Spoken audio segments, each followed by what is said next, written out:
This is the final battle.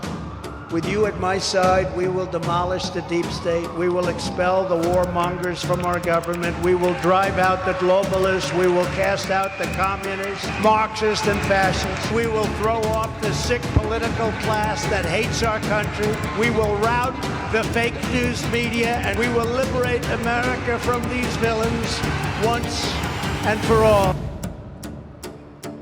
Donald Trump ne cache rien de son programme. Il veut purger l'État, ministère par ministère. Dans ce qui en restera, il placera ses partisans qui diront oui à tout. Nous parlons d'un ex-président qui a refusé le résultat d'une élection démocratique, qui a encouragé la prise d'assaut du Capitole le 6 janvier 2021.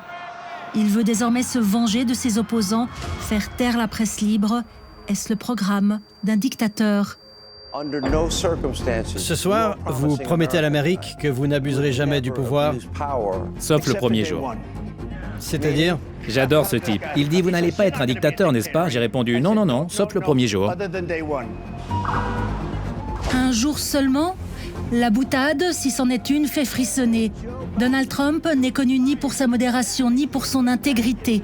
Il a été condamné pour fraude financière. Il est accusé dans 4 procès criminels. Et il affiche son admiration pour les autocrates partout dans le monde. Donald Trump est l'un des hommes les plus dangereux du monde à l'heure actuelle.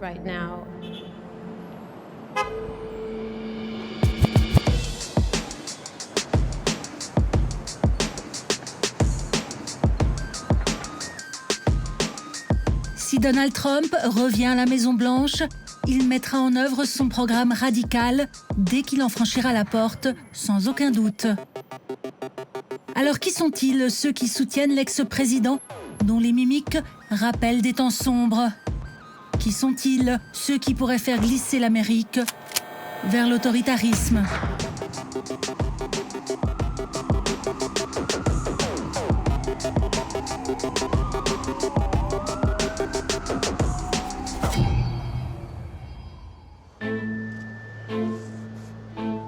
Cette Amérique en mode dictateur, jour 1 ou plus, c'est en Floride qu'on peut en avoir un avant-goût. Ce n'est pas tant parce que Donald Trump y a élu résidence dans son somptueux palais de Mar-a-Lago, mais plutôt parce que cet État est devenu le laboratoire d'une révolution ultra-conservatrice, limite autoritaire.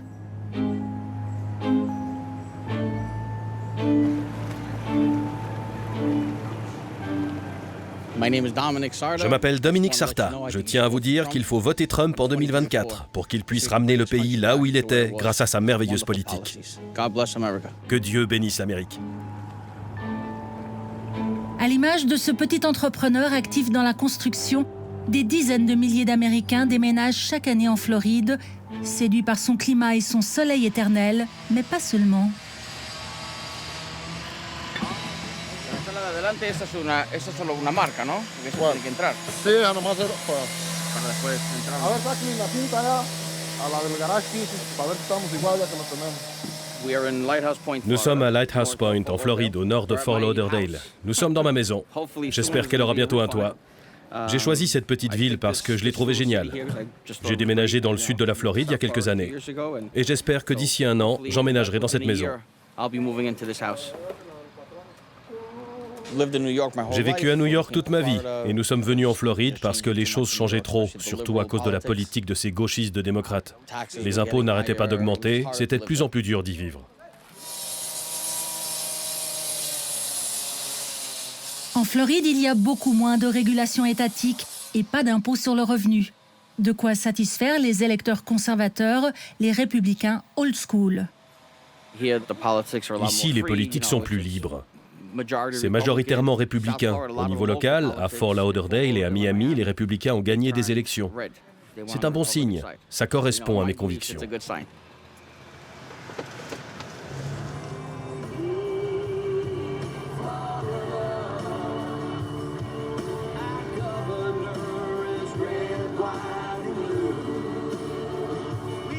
Nous sommes l'État le plus libre de tous les États-Unis.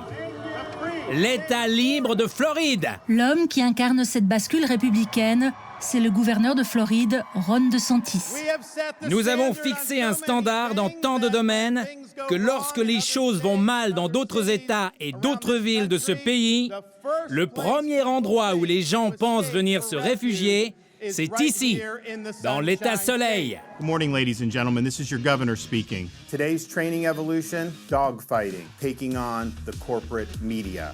Il s'est construit une image de guerrier anti-élite, anti-gay, anti-woke, au point d'être souvent décrit comme un mini-Trump.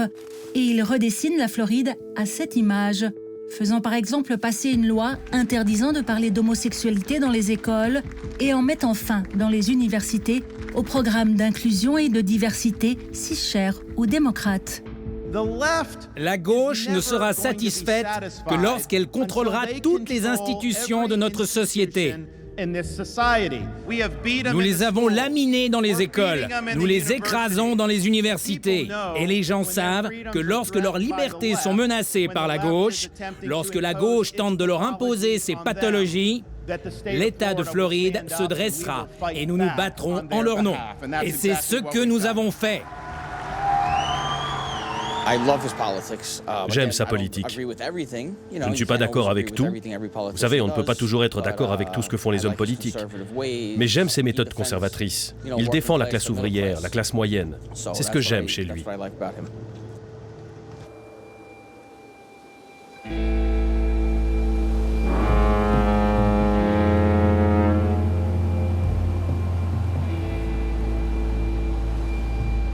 Dans ce laboratoire de politique autoritaire, le terreau est fertile pour les Trumpistes les plus extrêmes, installés à l'ouest de la Floride, dans la commune prospère et proprette de Sarasota. Leur leader est un personnage qui donne des cauchemars aux démocrates, le général Mike Flynn. Ancien chef du renseignement militaire, il est très proche de Donald Trump. En décembre 2020, il a été jusqu'à proposer à l'ex-président d'utiliser l'armée pour inverser le résultat de l'élection, avant de jouer un rôle important dans l'assaut du Capitole. Denver Riggleman a longtemps enquêté sur lui. Vétéran de l'US Air Force et lui-même ancien agent du renseignement, c'est un expert réputé pour ses enquêtes sur les réseaux complotistes d'extrême droite.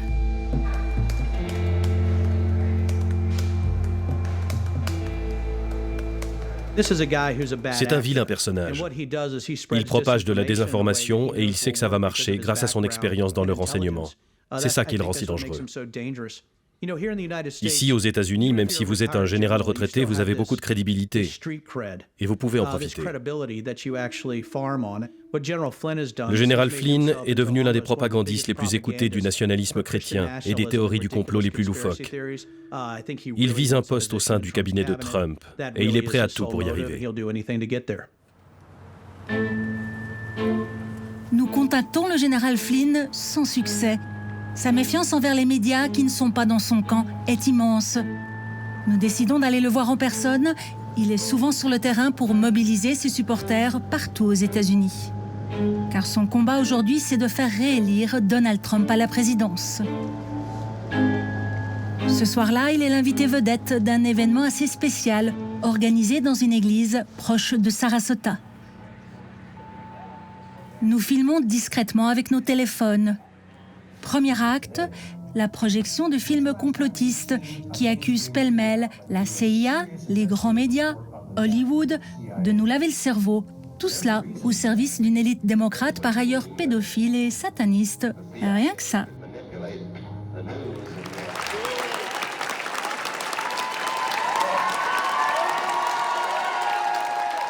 Après la projection, le général Flynn reprend un de ses thèmes de prédilection, le grand remplacement de population, d'après lui, orchestré par le gouvernement Biden. Si nous ne reprenons pas notre pays pour au moins 4 ans, pour avoir un peu de répit, c'en est fini. C'en est fini. Ils ne font pas rentrer délibérément plus de 10 millions de personnes de plus de 170 pays par notre frontière sud, juste pour s'amuser. C'est un moyen de détruire la culture américaine, parce que ces gens ne s'assimilent pas. Oui, madame. Général Flynn, Je vous entends. puis-je prier pour vous? Absolument. Je prie au nom de Jésus-Christ. Merci pour le général Flynn. Merci, notre Père, de l'avoir délivré des entrailles de la bête. Seigneur, je vous demande de continuer à le protéger, parce que lui aussi a une cible dans le dos. Et je prie, Père, pour que vous lui donniez la victoire, au nom de Jésus. Cette femme en rouge fait partie de l'armée de fidèles du général, qui œuvre pour construire une Amérique ultra-conservatrice, plutôt blanche et chrétienne. Elle accepte de nous rencontrer. Ok, on y va. Ah, là, je crois qu'il y a un alligator. Vous arrivez à le voir? Je roule. J'avance pour que l'on puisse se croiser. Merci. Assis, fripouille, assis.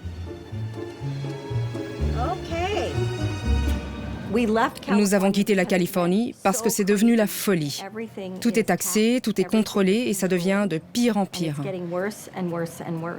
Ici, nous pouvons encore nous battre pour être libres. Et ça va être un sacré combat. Forte d'une longue expérience de militante conservatrice, elle a organisé plusieurs campagnes électorales pour faire élire des candidats trumpistes à des postes clés dans le comté de Sarasota. On est de retour. Clairement, elle n'apprécie pas Joe Biden, tout à droite sur le paillasson.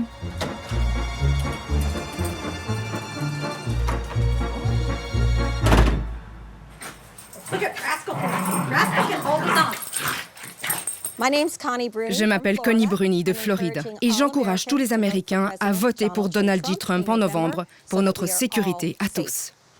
Est-ce que Joe Biden est votre président? Non. C'est le président des États-Unis. C'est bien ce que vous me demandez. Oui, mais ce n'est pas mon président.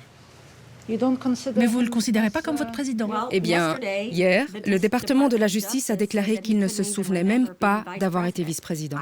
Ce n'est pas moi qui le dis, c'est le département de la justice qui dit qu'il ne se souvenait même pas d'avoir été vice-président. Vous plaisantez?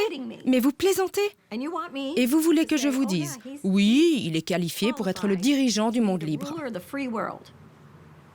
En attendant, c'est Donald Trump qui est sur le banc des accusés dans 4 procès criminels, dont l'un pour sa participation à l'attaque du Capitole. Vous allez voter pour lui? Oui, même s'il est en prison.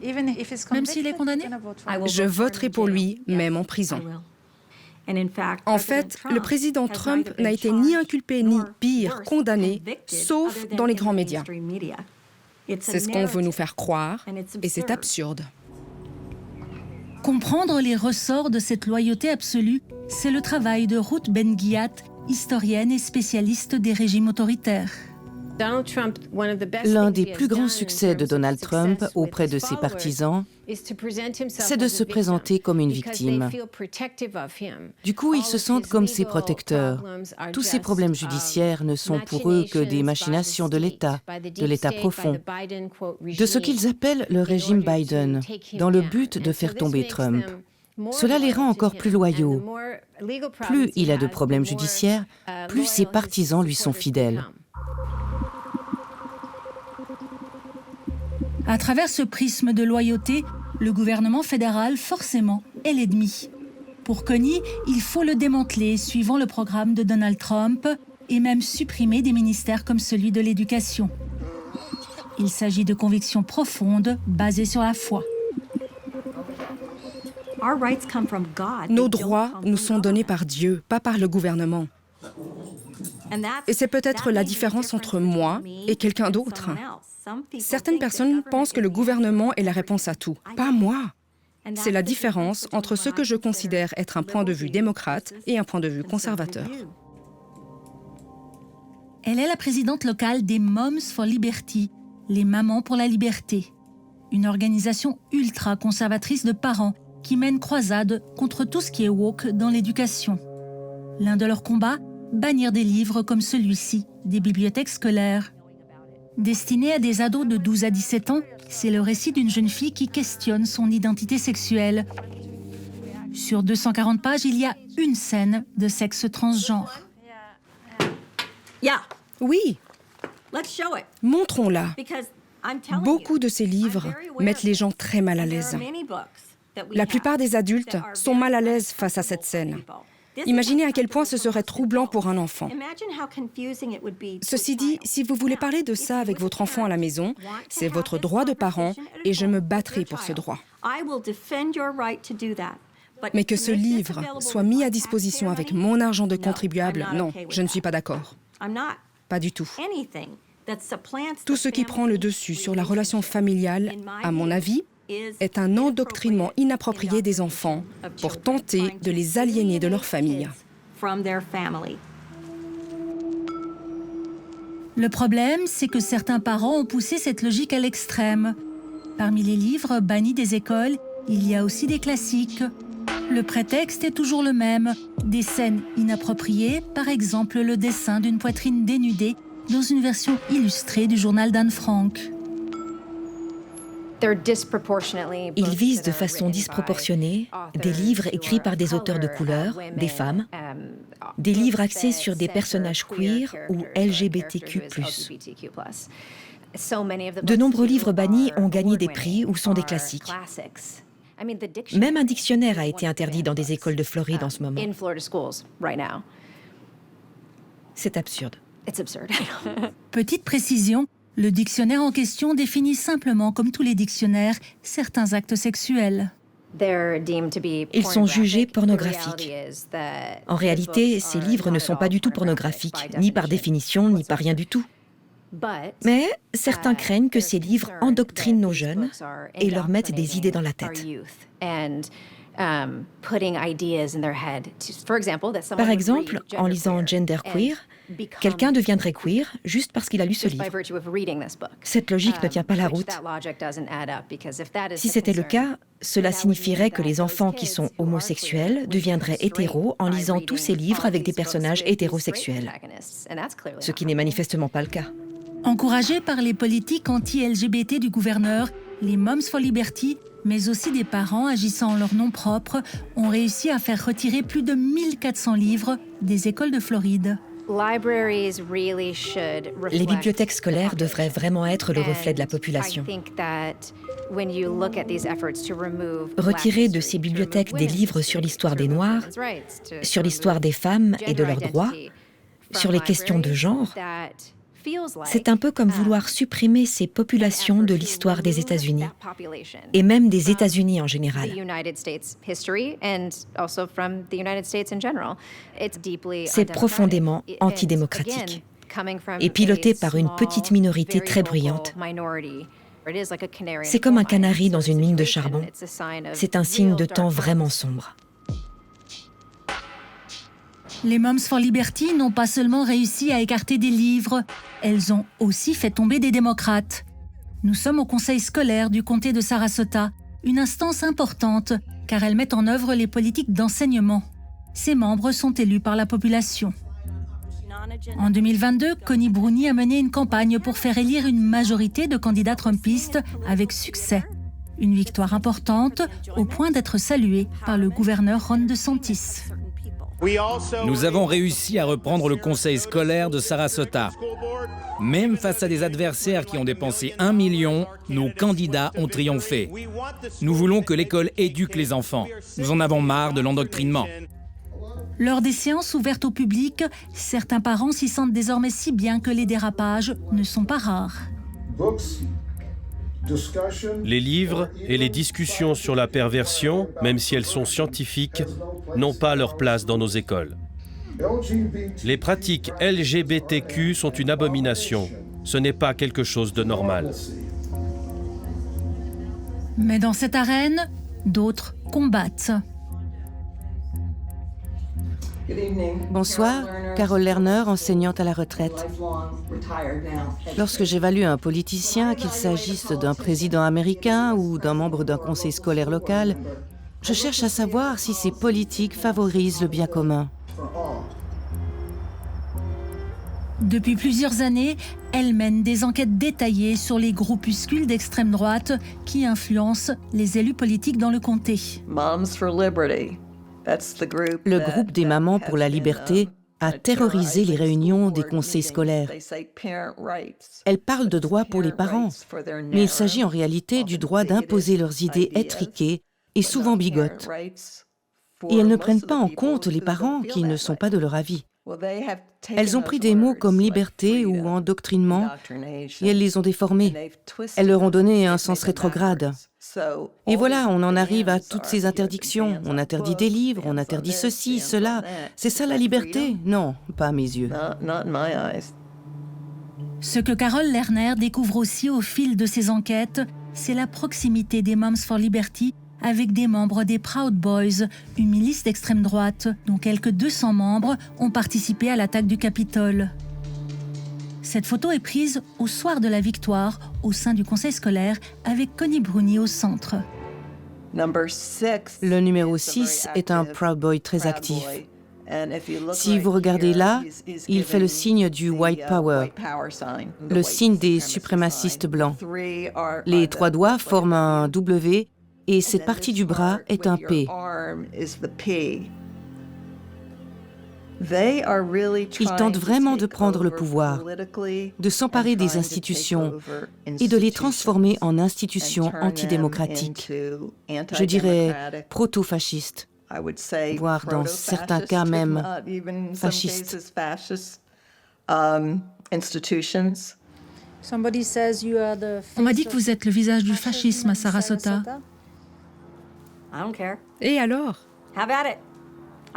On m'a qualifié de beaucoup de choses, je m'en moque. Ce que je représente, c'est un groupe de personnes passionnées par la liberté.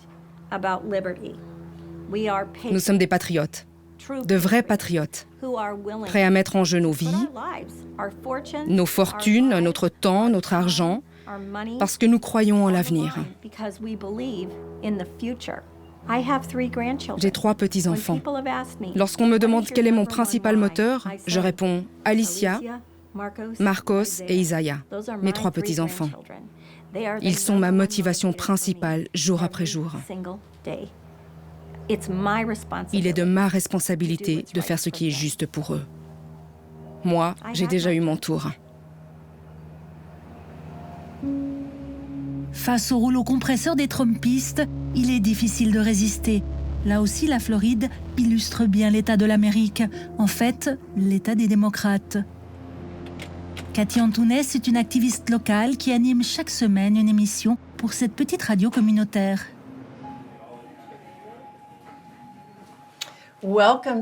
Bienvenue dans Le Détail. Je suis votre animatrice Cathy Antunes et vous écoutez Le Détail sur WSLR 96.5 LPFM à Sarasota, Floride.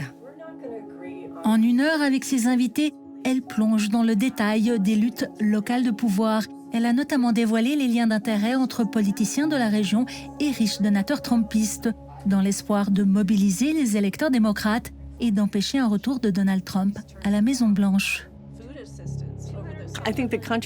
Notre pays a longtemps été comme une biche prise dans les phares d'une voiture, se demandant ce qu'il faut faire.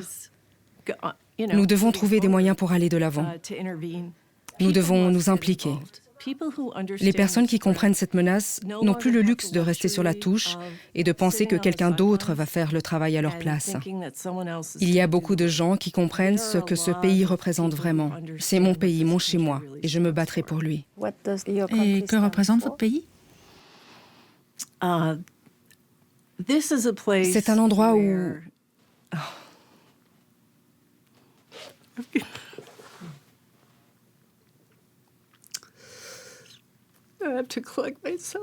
Je dois me ressaisir. Vous savez, mes grands-parents sont venus ici sans rien.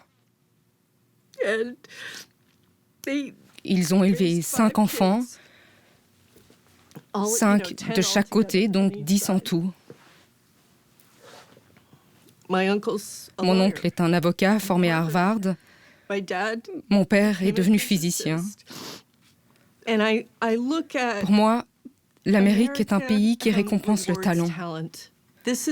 C'est un lieu où n'importe qui est censé pouvoir réussir, peu importe d'où il vient.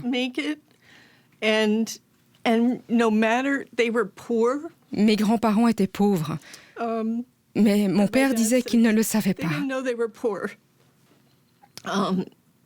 C'est la beauté de ce pays. Et un homme comme Donald Trump va détruire tout ça. Vous savez, il n'a pas fait fructifier la fortune de sa famille. C'est un imposteur. Et il fera subir le même sort au pays si nous le laissons faire. La dérive vers l'autoritarisme fait déjà des victimes, dont cet homme. Ce soir-là, le Parti démocrate de Sarasota organise une soirée pour lever des fonds et Andrew Warren en est l'invité vedette. Élu procureur général d'un des comtés de Floride 2 fois de suite, ce démocrate a été suspendu par le gouverneur Ron DeSantis il y a plus d'1 an. En 2 minutes, des adjoints du shérif sont arrivés avec le représentant du gouverneur. Et ils m'ont dit que j'avais été suspendu. Dans toute l'histoire des États-Unis, je ne me souviens pas qu'il y ait eu un seul cas d'un élu forcé par des policiers armés de quitter son poste, alors qu'il n'avait absolument rien fait de mal.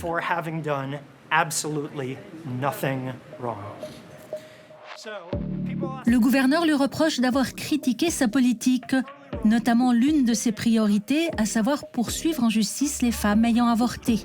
Andrew Warren n'a pas refusé d'appliquer la loi, il a juste remis en question cette priorité. Mal lui en a pris. Quand vous violez de façon flagrante votre serment d'allégeance, lorsque vous vous placez au-dessus de la loi, vous violez votre devoir et vous faites preuve d'un manque de compétence dans l'exercice de vos fonctions. C'est pourquoi nous suspendons aujourd'hui le procureur Andrew Warren avec effet immédiat. J'ai commencé à compter le nombre de mensonges prononcés par le gouverneur, mais j'ai vite perdu le compte. Il a décidé d'enfreindre la loi en me suspendant pour des raisons politiques.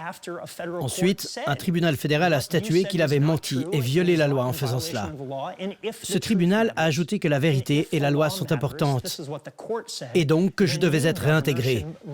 Mais le gouverneur ne l'a pas fait. Une deuxième cour d'appel fédérale a donné raison à Andrew Warren, mais le gouverneur ne l'a toujours pas réintégré. Cette suspension a évidemment eu un gros impact sur moi. Mais l'impact a été beaucoup plus important sur la Floride. Ce que le gouverneur a fait est une gifle pour tout le monde. Que l'on soit républicain ou démocrate, conservateur ou de gauche, vieux ou jeune. C'est une gifle pour tous ceux qui croient en la démocratie, qui croient en des élections où le peuple choisit qui occupe un poste officiel. Ce sont les électeurs qui m'ont élu à ce poste. Et si les électeurs n'aiment pas la façon dont je fais mon travail, ils me le feront savoir lors de la prochaine élection. Le gouverneur de Floride, Ron DeSantis, est un cas très intéressant. Il faut savoir qu'il y a un syndrome qui se produit quand quelqu'un comme Trump arrive au pouvoir. Il génère des imitateurs. À l'époque du fascisme, on les appelait des mini-Mussolini ou des mini-Hitler.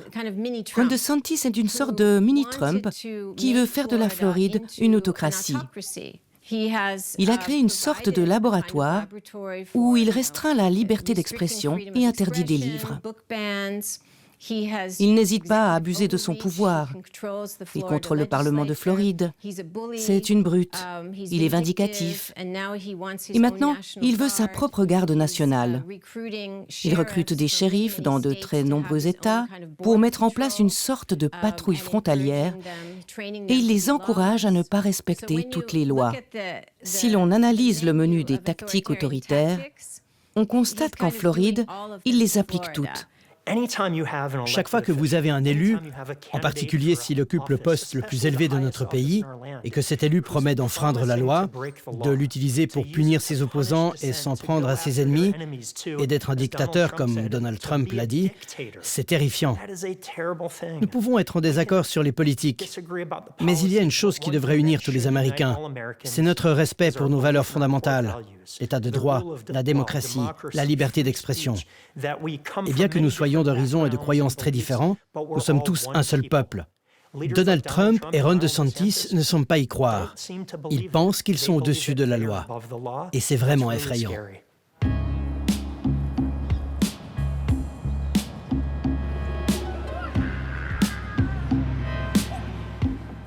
La Floride coche encore un autre marqueur de la dérive autoritaire. C'est l'incessante attaque des Trumpistes contre les voix les plus modérées, y compris dans le camp des républicains. Jusqu'à l'an dernier, Misty Servia était une conseillère municipale républicaine qui siégeait à l'exécutif d'une petite ville au nord de Sarasota. L'un de ses succès, c'est la création de ce parc. J'avais lancé un concours pour que les enfants du voisinage baptisent ce parc. Mais mes collègues trumpistes l'ont stoppé net et ils ont décidé de l'appeler le parc Ron DeSantis. Un officiel encore en vie, c'est du jamais vu. De toute ma vie, je n'ai jamais rien vu de pareil. Tout est très politisé et très polarisé ici. Vous êtes catalogué soit comme républicain trumpiste, soit comme démocrate gauchiste. La population qui est au centre, à laquelle je m'identifie, est soit très silencieuse, soit elle se cache. C'est toxique. C'est effrayant. Misty Servia est restée fidèle à ses convictions de républicaine modérée. Elle l'a payé cher lorsqu'elle a fait campagne pour sa réélection au sein du conseil municipal en 2022. J'ai eu beaucoup d'argent pour financer ma campagne. Dans d'autres circonstances, j'aurais facilement été réélue. Mais ce qui s'est passé, c'est que les républicains trumpistes ont mené une campagne contre moi, faite de mensonges et d'insinuations sur lesquels je n'avais aucun contrôle. Voici un exemple. Ils prétendent que je suis responsable des prix élevés de l'essence, ce qui est complètement faux. La politique locale n'a rien à voir avec le prix de l'essence.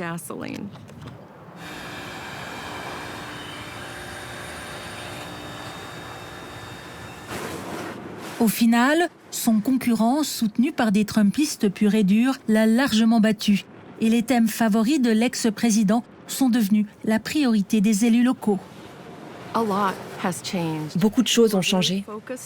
Autrefois, notre priorité était de créer des logements abordables pour nos concitoyens, de réparer les canalisations d'eau et d'égouts, de veiller à ce que nos écoles soient en bon état. Mais aujourd'hui, nos élus municipaux s'efforcent de garantir, par exemple, le droit à porter des armes. Ils viennent d'autoriser tous les fonctionnaires du comté à porter une arme au travail. Ils vivent dans la peur, à tel point de vouloir un jour se défendre avec une arme. Pour moi, c'est de la folie. C'est effrayant. Et quelqu'un va finir par être blessé.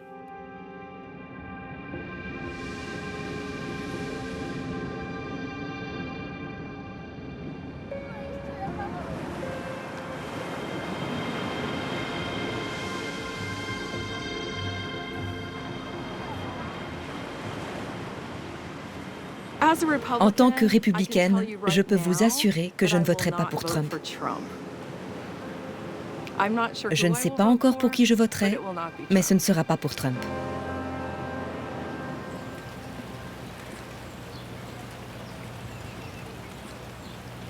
À milieu de la modération d'une Misty Servia, les ultra-conservateurs font de Donald Trump un héros, un patriote.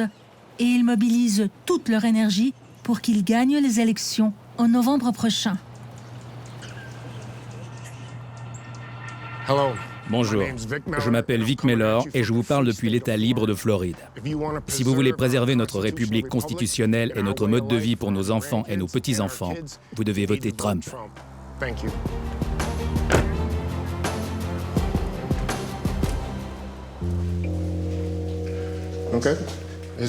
C'est une simple citation. Le devoir d'un vrai patriote est de protéger son pays contre son gouvernement. Cela résonne fort en ce moment, et dans le monde entier.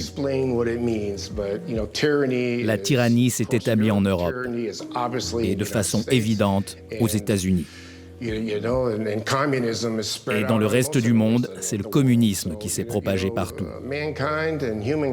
L'humanité se trouve donc à un tournant, à la jonction de l'histoire. Tapissé de citations appelant au combat pour défendre la liberté, ce tunnel est la porte d'entrée d'un lieu étrange, à mi-chemin entre camps retranchés et centres de loisirs. Un lieu de rencontre pour les fidèles supporters de Donald Trump. Vic Mellor en est le propriétaire. Né dans la pauvreté, il a travaillé comme un forcené pour faire fortune dans le béton. Voici le Hollow. Ici, c'est l'endroit où se déroulent les principaux événements. Vous pouvez voir notre scène. Le soir, sur cet écran, nous projetons des films.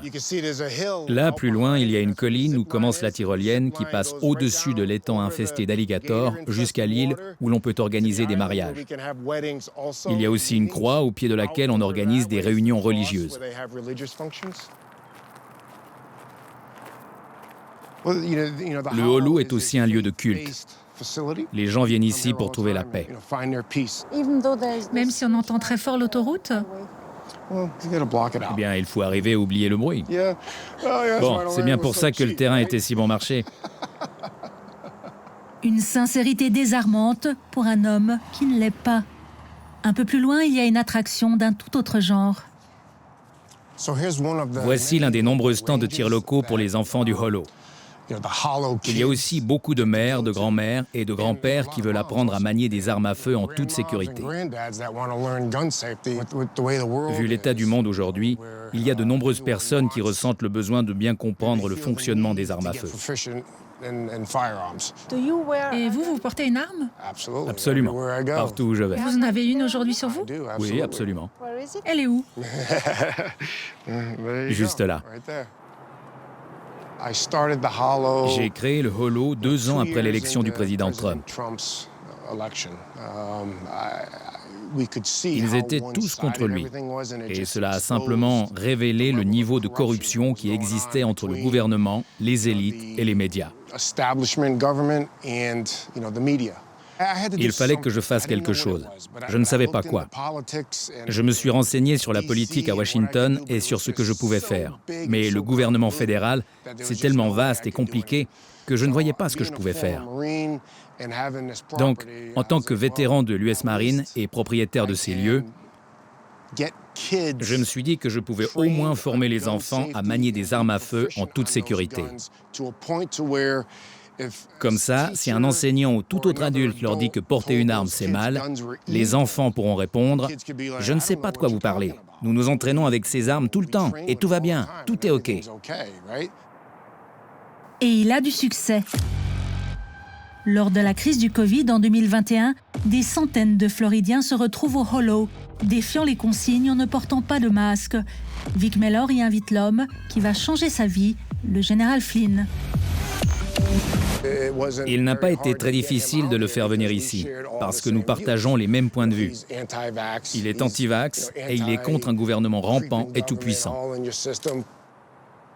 Comme le général, il pense que Joe Biden n'est pas un président légitime. Je crois à 100% que l'élection a été volée. Et toutes les preuves sont en train de sortir. Je soutiens le président Trump parce qu'il est le seul à pouvoir lutter contre cette élite mondiale qui essaye de prendre le contrôle du pays et du monde. Vous avez participé au 6 janvier? Oui, absolument. J'ai fait des choses vraiment cool dans ma vie. Et le 6 janvier est tout en haut de la liste. Il est toujours aux côtés du général, comme lors de la soirée complotiste à l'église. Il l'accompagne partout, souvent à Mar-a-Lago, la somptueuse propriété de Donald Trump à Palm Beach. Surtout, il finance les projets de Mike Flynn à coups de millions de dollars. Nous construisons un système économique parallèle, bien séparé des élites gauchistes. En ce moment, je construis un système d'email et un système de cartes de crédit. Nous mettons également sur pied une chaîne de télévision nommée Patriot TV pour faire passer le message. Il s'agit d'une chaîne conservatrice qui diffusera la vérité. Il a même installé un studio TV pour Mike Flynn. Le jour de notre reportage, le général y travaille, mais il refuse de nous voir. Il est en train de préparer la sortie de son film, un autoportrait forcément à sa gloire.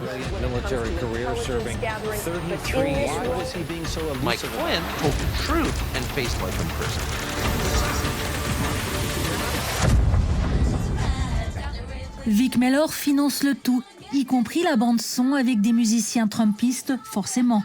Ce rappeur est bien connu pour ses envolées anti-Biden. Yeah, we done with Joe. We need 4 more years of that American hope. You know, Donald Trump's the greatest, America's favorite. Patriots are running out of our patience. On the side to the left, now you in McAville. In this country so bad, then get up out of here. They're trying to rig the vote. We gotta stop the steal. C'est ici que se crée la magie. Ils composent la musique qui va toucher les masses. Notre but, c'est de diffuser notre message par tous les moyens. Trump 2024, ain't no other option. Hey, red wave, come and let them know it's on the way. Donald Trump is your president, 2024, we coming back. Joe Biden in the crowd taking naps. J'ai peur de la direction que prend notre pays. J'ai des enfants, un garçon de 8 ans et un autre de 6 ans. Et je suis terrifié par la direction que prend notre pays. Et il va où? Nous fonçons dans le gouffre. Et c'est la même chose dans le monde entier. C'est grave. Les globalistes tentent de prendre le contrôle à l'échelle mondiale. Nous allons stopper cette prise de pouvoir, l'arrêter net. Cela va mal tourner, même très mal tourner, avant que les choses ne s'améliorent. Ce n'est pas un appel à la violence, mais comme un avertissement voilé. Depuis l'attaque du Capitole, le 6 janvier 2021, de nombreux émeutiers ont été condamnés à des peines de prison. Cela a tempéré les ardeurs. Mais Denver Rigelman suit certains extrémistes sur leur plateforme. Et là, c'est nettement plus inquiétant. Nous sommes très inquiets aujourd'hui, car il y a des gens qui parlent ouvertement de violence. Nous le voyons dans les datas, les messages, sur de nombreux médias sociaux. Je crois que nous sommes actuellement dans un environnement plus instable, plus explosif qu'entre novembre 2020 et le 6 janvier 2021. Je crains que d'ici la fin du printemps ou l'été 2024, nous assistions à des violences. Et je pense que c'est en grande partie lié à Trump. Il semble un peu encourager cela. Il l'a même dit. Cela fait partie de son personnage. Il y a de quoi vraiment s'inquiéter. Je pense que le danger est réel. Jamais nous n'avons vécu pareille opération de guerre psychologique. Aujourd'hui, la fonction présidentielle et tout ce que fait le président sont délégitimés. Ce n'est pas rien de remettre la légitimité du président en question, de le traiter avec mépris et dédain, et même de parler de l'assassiner. Certains membres de l'entourage de Trump parlent ouvertement dans leurs émissions de radio et leurs podcasts d'assassiner Biden. C'est dans ce genre de climat que se produisent les coups d'État. C'est le climat qui précède les prises de pouvoir autoritaires, parce que des dizaines de millions de partisans de Trump vivent dans une autre réalité. C'est bien là le problème. Envers et malgré tout, et c'est pour le moins surprenant, certains républicains modérés continuent à soutenir Donald Trump. Dominique Sarta, le petit entrepreneur en bâtiment, en fait partie. D'un côté, il ne croit pas que l'élection 2020 a été truquée, mais de l'autre, il pardonne presque tout à Donald Trump. Sa participation à l'attaque du Capitole, ses 4 procès à venir. Je ne crois pas à toutes ces affaires. Tout ça ne devrait même pas exister. Ils essaient juste de le faire tomber. Trump a fait du bon travail lors de sa première présidence.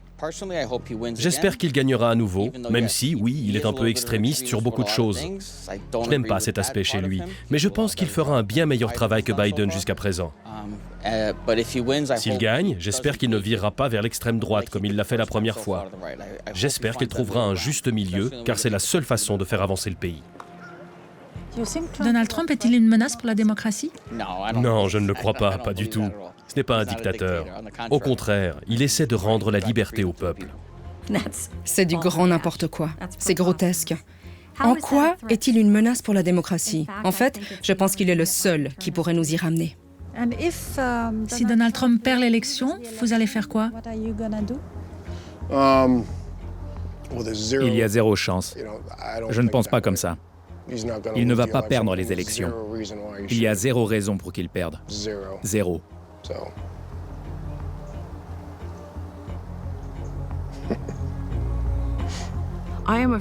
S'il est réélu président, j'ai peur que notre démocratie ne change ici. Il a déjà dit ce qu'il allait faire. Il nous a dit qu'il voulait être président pour plus de 2 mandats. La Constitution l'interdit, mais il dit qu'il est temps de changer cela. Oui, oui. Il est une immense menace pour la démocratie.